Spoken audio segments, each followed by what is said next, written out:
Antecedentes del constructivismo. El principal antecedente del constructivismo es la escuela de fisiología rusa, creada por Chesnov. Este autor pensaba que toda conducta podría entenderse como una manifestación de ciertos reflejos, sin hacer referencia alguna a los procesos mentales ni a la conciencia. Según el desarrollo histórico de la corriente, podemos encontrar que el fundador del constructivismo es John Watson, quien a partir de 1913 comienza haciendo publicaciones en donde sienta las bases de su pensamiento y pone cimientos en los desarrollos posteriores del conductivismo. Autores que han tenido mayor impacto en estas corrientes podemos mencionar a tres: Piaget, Vygotsky y Azoulay. Piaget nos dice que los niños construyen activamente su mundo al interactuar con él y ponen énfasis en el rol de la acción en el proceso de aprendizaje, mientras que Vygotsky nos dice que el constructivismo da al estudiante un rol activo en el proceso de aprendizaje. A su vez, a este autor se le clasifica como constructivista porque se refiere a la recepción del aprendizaje siempre y cuando sea significativo. Ahora bien, vamos con los antecedentes del conductivismo. La psicología cognitiva es el área de la psicología que se encarga del estudio de la cognición, es decir, de los procesos mentales implicados en el conocimiento. Esta establece que el proceso de aprendizaje modifica las estructuras cognitivas gracias a su interacción con los componentes del entorno. Muchas gracias.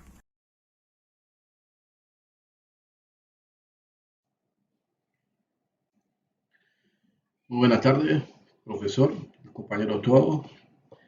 La tarde de hoy les voy a hablar sobre la psicología de Gestalt.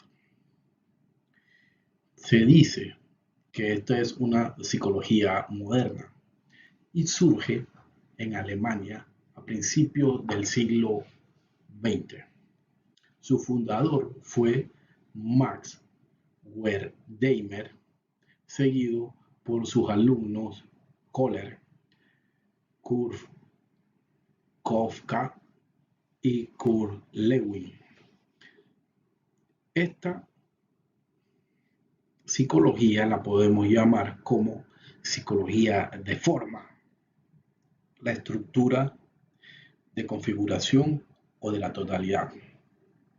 La mente configura a través de ciertas leyes los elementos que llegan a ella a través de los canales sensoriales, a través de la memoria, pensamiento, inteligencia, resolución de problemas.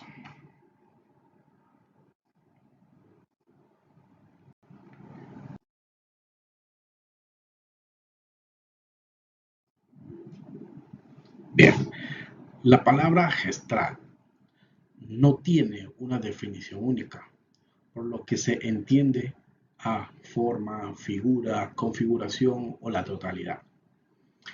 Esta psicología nos explica que nuestra mente da forma a conceptos complejos, mucho más allá de los elementos que percibimos o que vemos, y lo hace a través de canales sensoriales y de la memoria. Para ello utiliza varios principios que a continuación les voy a explicar cuáles son estos tipos de principios. Pero es importante saber que la mente da forma a conceptos y cómo lo asocia por eh, la mente lo asocia por medio de la experiencia. Cuando uno ve, cuando uno escucha, cuando uno aprende algo, la mente lo va captando y lo va almacenando para que algún día, cuando, por ejemplo, hablen de algún tema que ya uno ha escuchado, uno tiene opinión en base a lo que ya anteriormente ha escuchado o, o ya ha visto. En este caso estamos hablando de las formas. Entonces nos vamos con las figuras, la imagen, ¿verdad?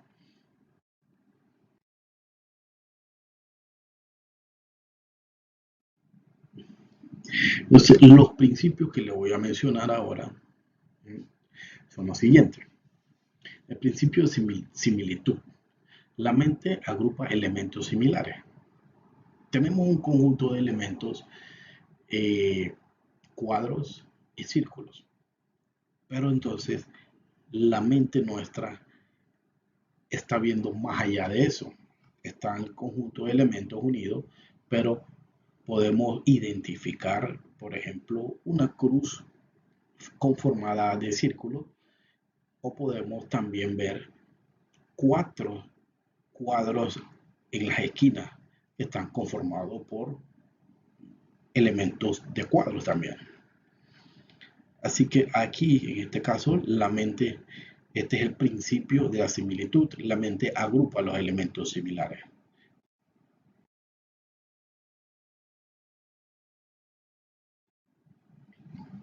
Principio de proximidad, agrupamiento parcial o secuencial. Bien, ¿qué vemos en la figura? En la figura vemos botellas Coca-Cola, ¿verdad? Entonces, en este caso aplica el agrupamiento secuencial. Pero agrupamos las botellas de forma secuencial y podemos ver una boca reída. Entonces, allá es donde está, allá entonces el principio de la proximidad es que está agrupando los elementos y saca una figura. De botellas, de tantas botellas agrupadas en forma secuencial, sale una figura que es una boca reída.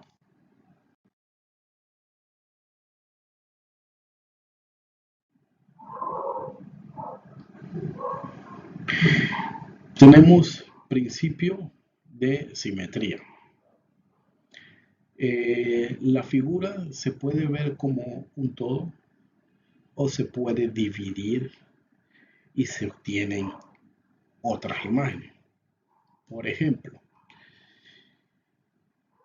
en esta figura, por ejemplo, vamos a marcar de rojo, ¿ok? Si vemos la figura completa, ¿verdad? Tenemos un árbol, ¿cierto?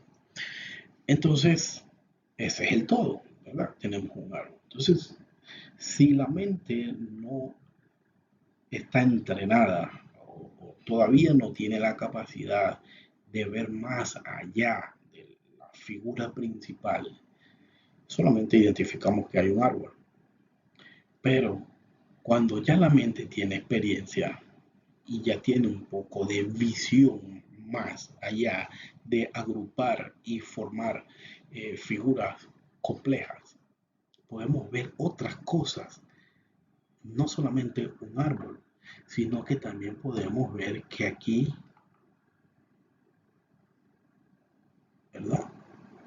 Aquí hay si pintamos, ¿qué podemos identificar?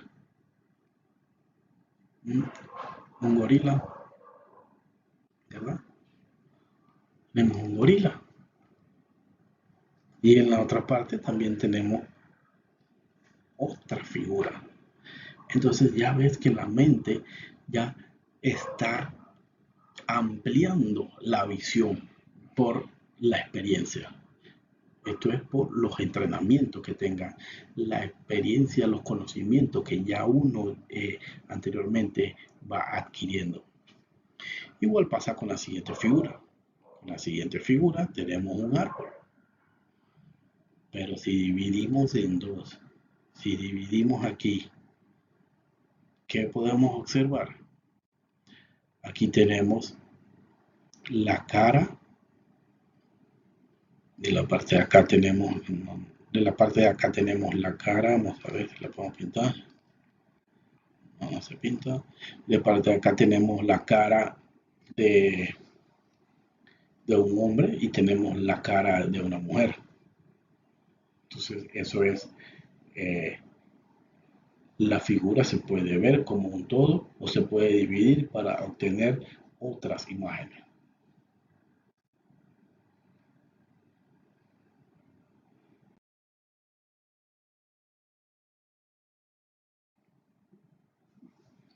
Siguiente, principio de continuidad. Los detalles que mantienen un patrón o dirección tienden a agruparse como parte de un modelo. Es decir, percibimos elementos continuos aunque estén interrumpidos entre sí. ¿Qué no quiere decir esto? Que hay elementos que están interrumpidos, pero la mente los agrupa y forma una figura. ¿Qué sentido? En que tenemos, en esta primera figura tenemos, en esta primera figura tenemos elementos interrumpidos, ¿verdad? Círculo aquí, círculo acá, círculo aquí, cantidades de círculos interrumpidos. Pero, ¿qué está viendo la mente? La mente está asociando todo ese tipo, todos esos elementos, y está asociando que aquí hay una jaula y aquí hay un perico, un árbol, un ave, un perico, no sé cómo, que tiene ahí. Entonces, aunque estén interrumpidos, la mente va sacando una imagen más allá de lo que percibimos. Igual pasa con la segunda, igual pasa con la segunda figura. Tenemos, ¿cuántos triángulos podemos ver? Podemos ver tres triángulos. Un triángulo conformado con círculo, un triángulo conformado con raya y un triángulo formado imaginario. Porque no tiene nada, ese no está marcado con nada, pero vemos un tercer triángulo. Entonces ahí la mente ya está sacando más información sobre la figura.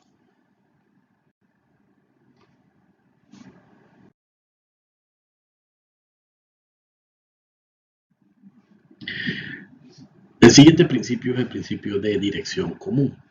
Implica que los elementos que parecen construir un patrón o un flujo en la misma dirección perciben como una figura, ¿verdad? Ok, ¿qué tenemos aquí? Aquí tenemos un grupo de pájaros volando en una misma dirección que forman una flecha. Acá tenemos un grupo de peces que forman un tiburón más grande y está espantando a los tiburones normales. Entonces, el grupo, los elementos construyen el flujo en la misma dirección. Bien, entonces se agrupan las figuras y forman otras, se agrupan los elementos y forman otro tipo de figura.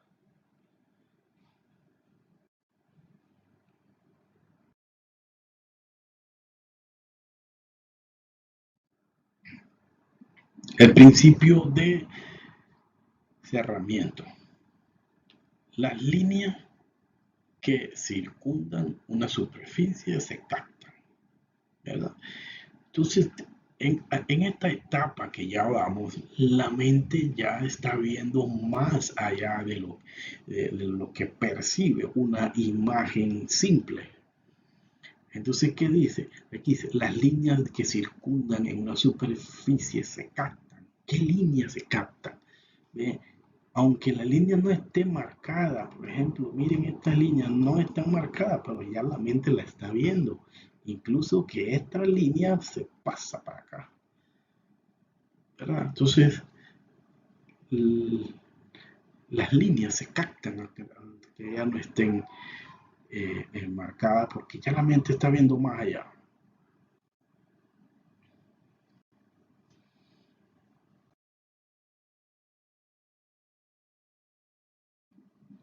Principio de experiencia. Asegura que, desde el punto de vista biológico, el propio sistema nervioso se ha ido formando por el condicionamiento del mundo exterior. ¿Qué nos quiere decir esto? Que ya nuestro sistema nervioso, hablando del sistema nervioso, ya nuestra mente ya tiene experiencia. Ya cuando vemos un tipo de figura, de forma, Por eso es esta psicología Gestalt, que es la psicología de la forma.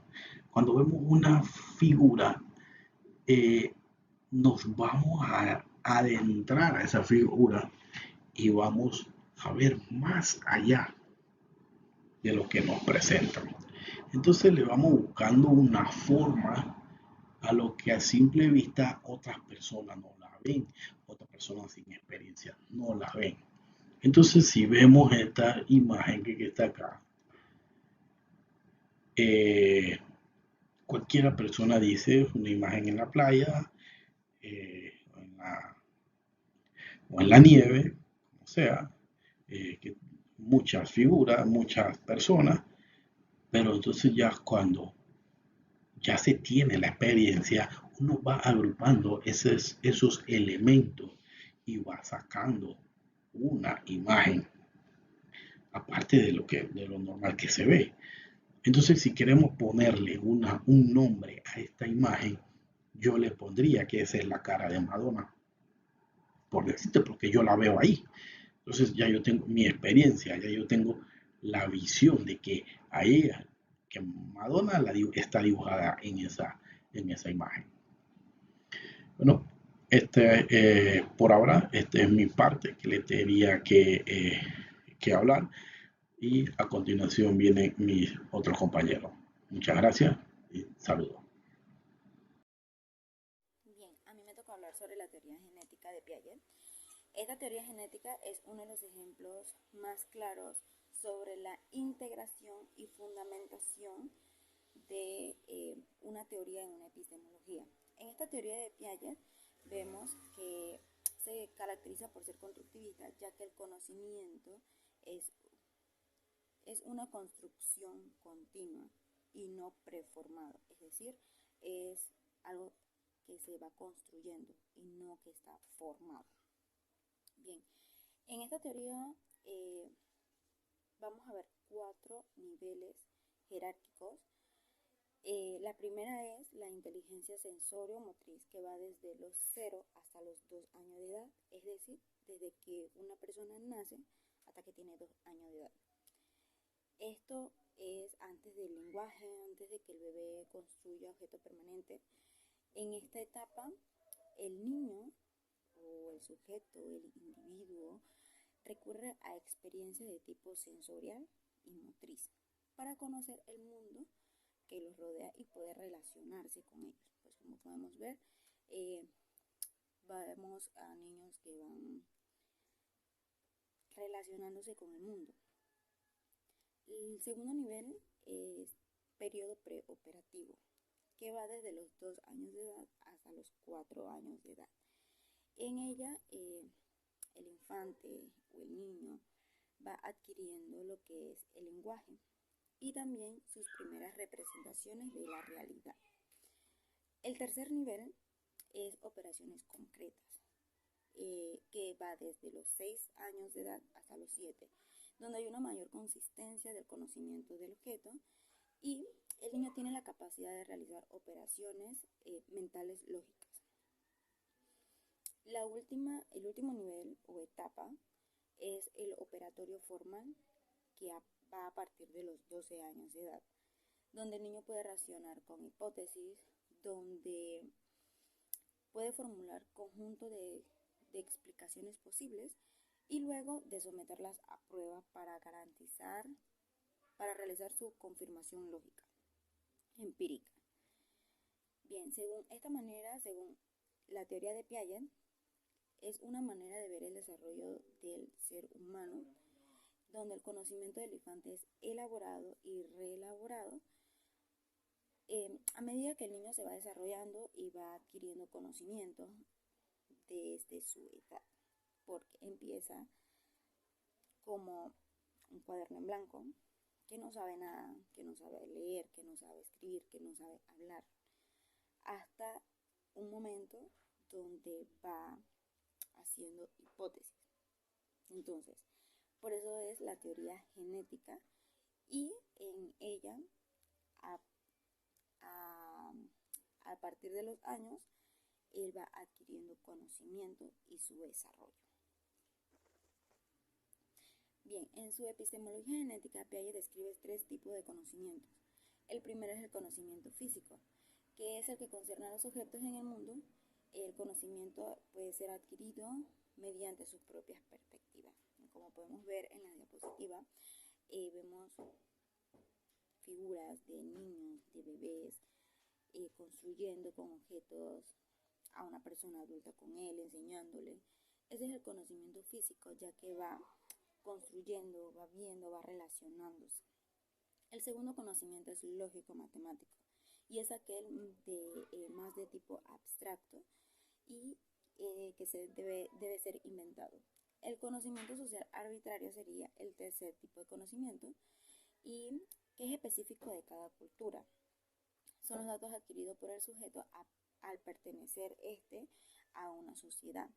Es donde ya va relacionándose con las personas que los rodean, en su comunidad, en su escuela, en su salón. Estos son los 3 tipos de conocimientos de la teoría de Piaget. Ahora vamos a ver lo que es la teoría de la zona de desarrollo próximo. Bien, la zona de desarrollo próximo es un concepto creado por Vygotsky, en donde él se refiere a la distancia que hay entre el desarrollo psíquico actual del sujeto hasta el desarrollo potencial del sujeto o del individuo. Es decir, que está entre el real y el potencial. Está en el medio. Ese es el desarrollo próximo. En este está determinado a través de la resolución de un problema bajo la guía de un adulto o de compañeros que son más capaces. Es decir, que en el actual y en el potencial, en el medio, que es el desarrollo próximo, es donde recibimos la ayuda de personas que son más capaces que nosotros, o en caso tal de un niño, donde recibimos la ayuda para llegar a ese desarrollo potencial. En la imagen podemos ver cómo hay varias personas ayudando en lo que sería el nivel de desarrollo próximo, que está entre medio del real y del potencial, donde hay varias personitas ayudando al que está arriba. Entonces, podemos hablar de 7 tipos de actividades para desarrollar esa zona de desarrollo próximo. Una de esas es modelar el comportamiento por imitación, brindándole al estudiante una imagen que recuerde los niveles de ejecución. Pues como la palabra dice, el comportamiento de imitación, donde podemos ver a las otras personas y guiarnos como imitación, agarrarlos de espejo. Otra puede ser la retroalimentación y autoconstrucción, dirección de contingencia aplicando refuerzos positivos y negativos.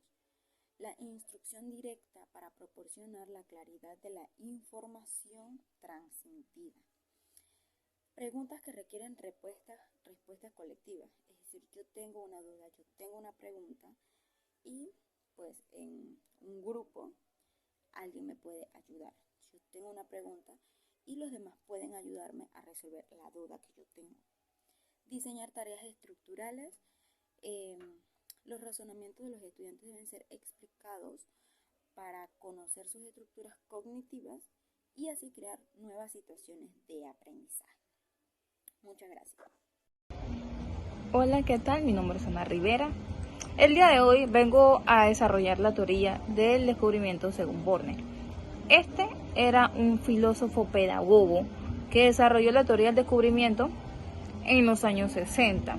Él decía que en la educación era una influencia global mediante la comunidad, las familias y lo que adquiría en su entorno. ¿Por qué? Porque él decía que el estudiante aprendía por medio de sí mismo, como en el tiempo de antes, mediante ensayo y tropiezo. Entonces, esto era como una instrucción de aprendiz, pupilo. Entonces, ahí sí se definían problemas, pero ellos adquirían conocimiento y aprendizaje de las cosas que investigaban por sí mismos. Le voy a mencionar algunas de las características. Era prescriptiva, criterios de evaluación, flexible y dinámica. ¿A qué me refiero con todas estas características? flexible, porque le daban las herramientas al estudiante para que por sí mismo se desarrollara y aprendiera.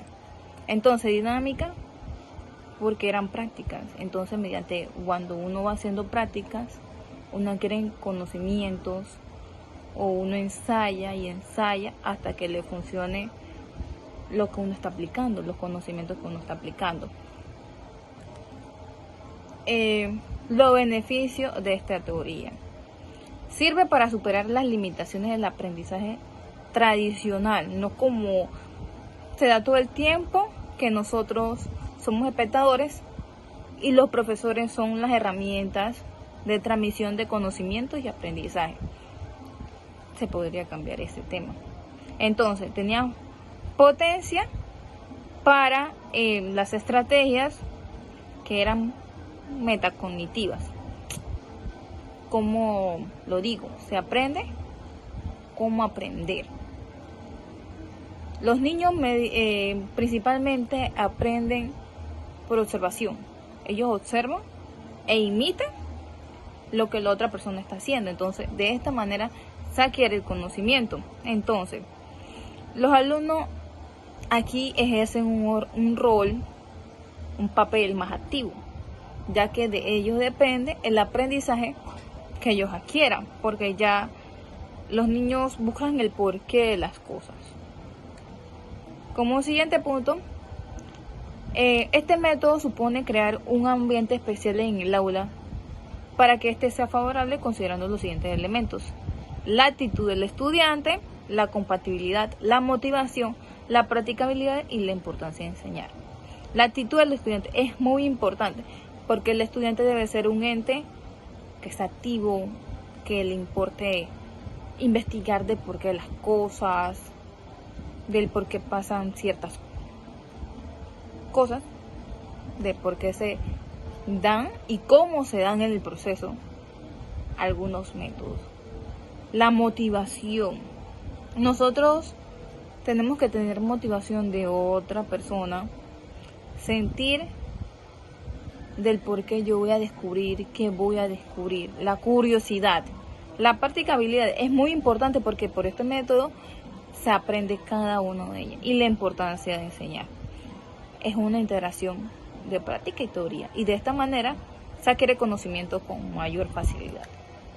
Entonces, la metodología de enseñanza se basa en uno de los principios tradicionales que se debe seguir para lograr el aprendizaje adecuado para el alumno. Entonces, aquí mencionamos ciertas premisas, que el conocimiento debe ser adquirido por el estudiante, por el niño, por el alumno. Se debe acotar a las búsquedas, a las ciertas cosas que le despiertan la curiosidad, primero que todo, y incentivar y motivar al estudiante, ya sea mediante diferentes métodos, premios, para de esta manera despertar eso. Entonces, debe ser precisa y concisa, eficaz. Se debe despertar en todas las materias. La ventaja que tiene el aprendizaje de descubrimiento según Borden. Esto tiene como ventaja que es un aprendizaje que nace de la experiencia y la búsqueda, así como mencioné antes, ensayo y error. Entonces, promueve la reflexión, o sea, que el ser se convierte en un ente pensante, ya ayuda a tener criterio formado, a que el estudiante piense en qué quiere hacer, en qué quiere investigar. Entonces busca la creatividad, la capacidad y genera habilidades y destrezas del estudiante. Le despierta eso que no lograría saber. Entonces, está basado en intereses y reflexión del interés que yo quiero hacer en un futuro. Posiblemente le despierte eso desde que sea pequeñito. Entonces, esto fomenta al estudiante de enseñanza, de qué quiere hacer, qué no quiere hacer, y aquí se le degeneran todos los sentidos del estudiante.